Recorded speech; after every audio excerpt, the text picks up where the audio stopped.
مر اور نواہی کو بیان کر دیا گیا. تمام اوامر آ گئے ہیں جن کے کرنے کا حکم دیا ہے، اور اس میں تمام نواہی آ گئے ہیں جن سے بچنے کا حکم دیا گیا. تو کرنے کا حکم جن کے بارے میں دیا گیا وہ کیا ہے؟ عدل، احسان اور ایتائے ذی القربیٰ، قرابت والوں کو، قربت والوں کو عطا کرنا. 3 چیزوں سے روکا ہے، اور جن سے روکا ہے وہ کیا ہے؟ فحشاء، منکر اور بغی. ان سے روکا ہے، ان 3 چیزوں سے روکا ہے، 3 کے کرنے کو حکم دیا.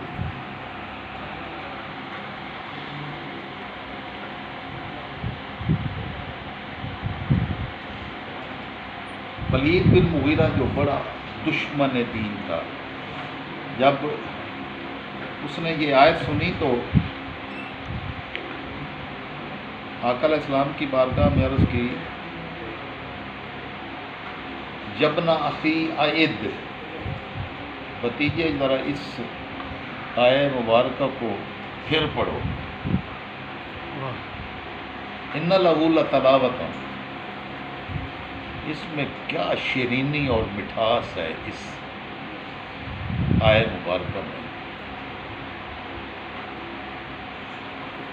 اور اس کی بڑی شاخیں ہیں، اس کے تنا شاخوں والا ہے، شاخوں سے لدا ہوا ہے، اور اس کی شاخیں لمثمرون، پھلوں سے لدی ہوئی ہیں. وما ھذا قول البشر، اور یہ کسی انسان کا کلام نہیں بنتا. یہ دشمن دین یہ آیت سن کے حیرت زدہ ہو گیا کہ یہ اتنی کمال اور جامعیت اور فصاحت و بلاغت کی حامل ایک آیہ نہیں. تو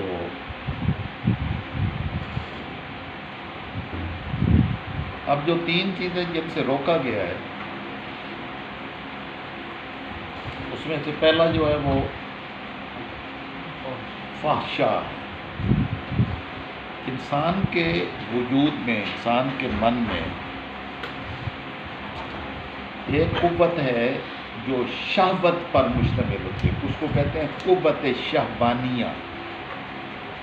قوت شہوانیہ، شہوت والی قوت.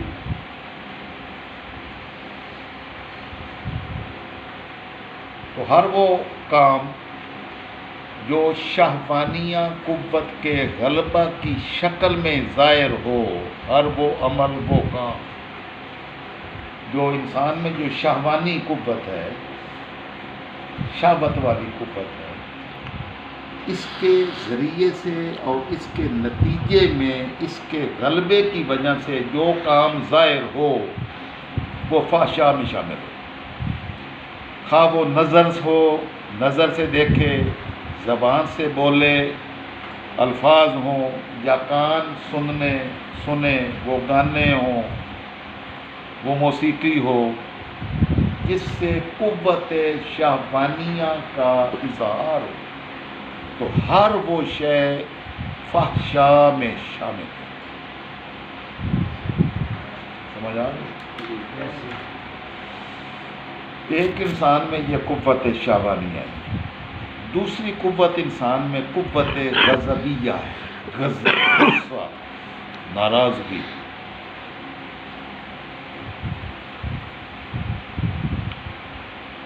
تو ہر وہ عمل جو قوت غضبیہ کے بڑھنے کی وجہ سے سرزد ہوں اعمال، وہ منکرات میں شامل ہوتے ہیں. یہ امام بیضاوی رحمۃ اللہ تعالی علیہ نے یہ اس حقیقت کو بیان کیا کہ یہ 3 شعبے ہیں جن کا انسان کے اندر قوت شہوانیہ کو بھی رکھا گیا ہے، قوت غضبیہ کو بھی رکھا گیا ہے. غضب آپ ادھر ترمذی شریف میں جو ہے نا وہ پوری تفصیل آقا علیہ السلام کے خطبے کی پڑھا ہے نا، پڑھا ہے. اور انسان میں غضب ہے، غصہ ہے، تو جو دیر سے غصے میں آتا ہو اور جلدی غصہ رفع ہو جاتا ہو، سب سے کمال درجے کا وہ بندہ ہے۔ اور سب سے بدترین بندہ وہ ہوتا ہے جس کو جلدی غصہ آئے اور جانے کا نام نہ لے، یعنی وہ غصے سے بھرا رہتا ہو، تو وہ بدترین شخص ہے۔ تو یہ ادھر ترمذی شریف میں آپ نے پڑھ لیا تھا جب آپ ابواب الفتن پڑھ رہے۔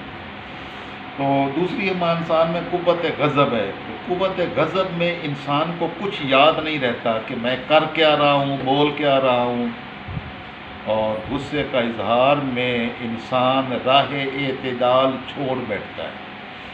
تو قوت غضبیہ کے نتیجے میں اس کے حد سے بڑھ جانے کی شکل میں جو افعال سرزد ہوں ان کو منکرات کریں۔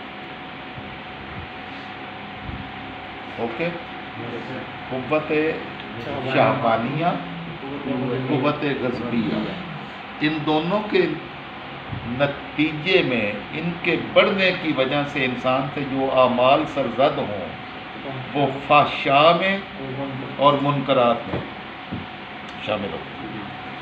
تیسری قوت جو ہے انسان میں قوت وہمیہ ہے، جو انسان سوچتا ہے، وہم میں آتا ہے، اس کی سوچ میں آتا ہے، اور اس کی سوچ میں یہ آتا ہے کہ جب تھوڑا سا اس کے ہاتھ میں کچھ آ جائے نا تو وہ کہتا ہے کہ میں تو رب العالمین ہی بن گیا۔ تو یہ فرعون اور بڑے بڑے لوگ جنہوں نے اپنے خدا ہونے کا دعویٰ کر دیا، تو یہ قوت وہم کا نتیجہ ہے کہ پتہ نہیں میں کیا بلا بن گیا ہوں۔ تو یہ انسان کو یہ بڑی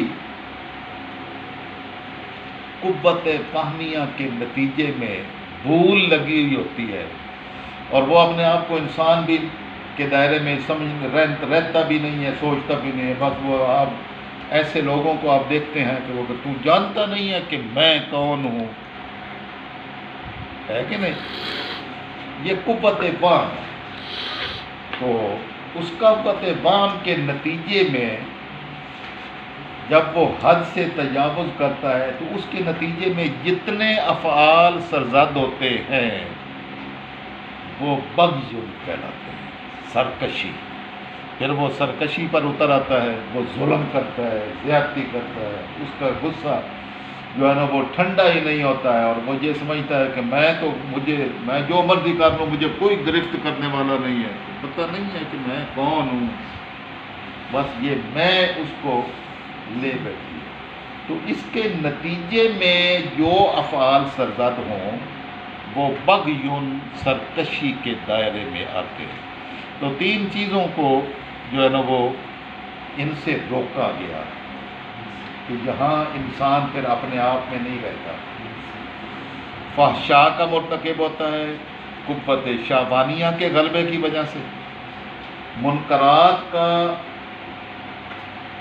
اس سے ظہور ہوتا ہے قوت غضبیہ کے نتیجے میں، اور ظلم کرتا ہے، سرکشی کرتا ہے، بغاوت کرتا ہے، زیادتی کرتا ہے، ظلم کرتا ہے قوت وہمیہ کے غلبے کے نتیجے میں۔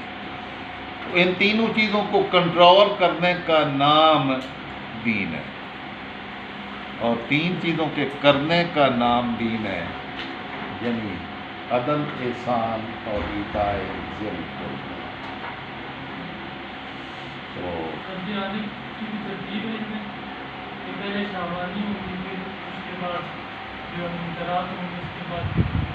وہ کوئی تو ترتیب تو بیان کوئی نہیں کی، تو میں نے تو تین چیزوں کا تذکرہ کیا ہے کہ یہ تینوں چیزوں پر کنٹرول کرنا دین ہے۔ اگر وہ اپنی شہوت پر کنٹرول کر لے گا تو فحشاء سے بچ جائے گا، اگر وہ قوت غضب پر کنٹرول کر لے گا، غصے پر کنٹرول کر لے گا، تو وہ منکرات سے بچ جائے گا، اور اگر وہ اپنی قوت وہمیہ کو کنٹرول میں رکھے گا تو یہی کہے گا نا کہ میں انسان ہوں، میری یہ سانس آ رہی ہے، اگلی سانس پتہ نہیں آنی ہے کہ نہیں، تو وہ رب العالمین ہونے کا دعویٰ کرے گا جس کو یہ ہو کہ اگلی سانس پتہ نہیں آتی ہے کہ نہیں، تو یعنی تو وہ اپنے آپ میں رہے گا۔ آپے سے باہر ہونا یہ دین سے خارج ہونے کے مطلب ہے۔ جو لوگ اپنے آپے سے باہر نہیں ہوتے وہ دوسروں پر ظلم و تعدی نہیں کر سکتے، وہ سرکش نہیں ہو سکتے، وہ انسان ہی رہتے ہیں۔ تو اصل کمال ہی یہی ہے کہ انسان رہے اور اپنے غصے۔ آقا علیہ السلام سے کئیوں نے جب یہ سوال کیا کہ یا رسول اللہ کوئی نصیحت فرمائیں، تو آپ نے فرمایا لا تغضب، بس غصہ چھوڑ دو، کیونکہ منکرات جو ہیں یہ غصے کے نتیجے میں ظاہر ہیں۔ ابھی آپ اپنے ارد گرد میں جو منکرات کا ظہور نظر آتا ہے یہ اس غصے کی وجہ سے ہوتا ہے۔ ہر شخص غصے میں بھرا ہوا ہے، اپنے آپ پر کنٹرول نہیں ہے، اور جب جو ہے غصے کا انگارہ انسان میں بھرتا ہے تو انسان کی رگیں ابھر آتی ہیں۔ یہ ادھر اس خطبے میں آقا علیہ السلام نے جو ارشاد فرمایا تھا، وہ جو آپ نے ابواب الفطر میں پڑھا تھا ترمذی میں، اس میں اس کی وضاحت جو ہے نا وہ وہاں پر آئی تھی۔ تو جب انسان غصے کے عالم میں ہوتا ہے تو اس کو کوئی نہیں پتہ چلتا میں بول کیا رہا ہوں، میں کر کیا رہا ہوں، ٹھیک ہے، نہ قول پر کوئی کنٹرول باقی رہتا ہے، نہ فعل پر کوئی کنٹرول باقی رہتا ہے۔ تو جب قول و فعل کنٹرول میں ہو ہی نہ تو وہاں دین کون سا؟ تو وہاں سے پھر سارے منکرات